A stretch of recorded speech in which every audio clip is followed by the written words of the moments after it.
So James to me is like a Batman. Like he's got in his daytime, he's got his normal role as Bruce Wayne, and which he does his thing. But nighttime, that's when he starts to compile his in his off-duty hours. That's when he compiles his literature of actually what happens in this awakening world.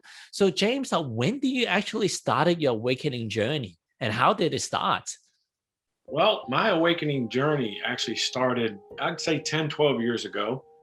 And it actually started, I've always been a myth, love the myths, I love history. And I guess it would actually start with the show Ancient Aliens. That show, I mean, once it hit, I was like, wow, there's other people out there that think this. So that's when I actually was like, okay, I need to start putting out what I've learned in the ancient texts. And it coincides with a lot of what they have, but I go much further. They only go to a certain point because they don't want to lose people.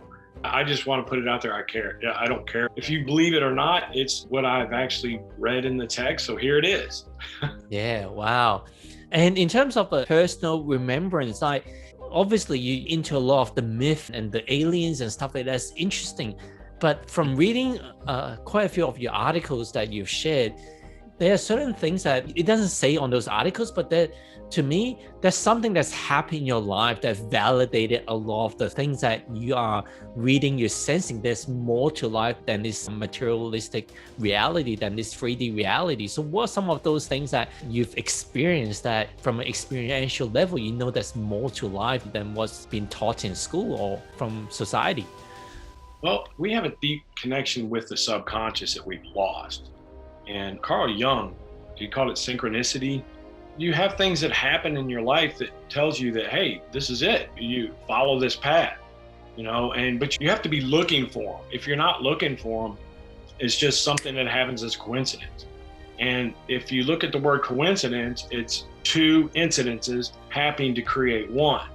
Yeah, it's two incidences happening. And if you see the one trying to move your way, you can move in that direction. And that has happened to me several times.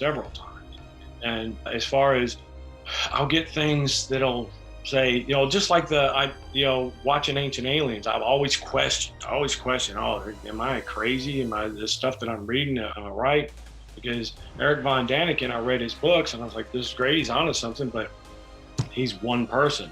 And Zachariah Sitchin, he was another person, but that's just a couple people. When this show came out, people started talking about it at work, and I was like, okay, there's synchronicity right there. This is what I need to start following.